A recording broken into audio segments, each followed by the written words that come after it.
আপনার ক্লোজিং কাল কিন্তু হঠাৎ করে সেটা নেক্সট উইকে চলে যেতে পারে। কেন জানেন?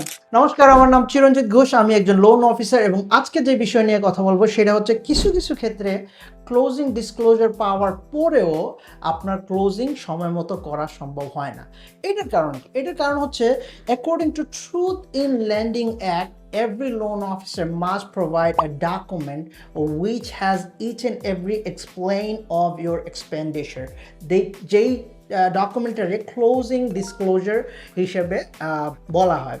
তো এই ক্লোজিং ডিসক্লোজার দেওয়ার 3 দিন পরে নিয়মে আপনি আপনার ক্লোজিং ডেট ফিক্স করতে পারবেন। বাট কিছু ট্রিগার রিজন আছে, যেই রিজনের কারণে আপনার এই ক্লোজিং ডিসক্লোজার বা ক্লোজিং ডেট পাওয়ার পরেও আপনার ক্লোজিং আরও একটু পিছাইতে হইতে পারে। এই 3টে রিজন হচ্ছে APR change on loan product and prepayment penalty add. তার মানে বুঝতেই পাচ্ছেন আপনার কালকের ক্লোজিং নেক্সট উইক পর্যন্ত টান দিতে পারে।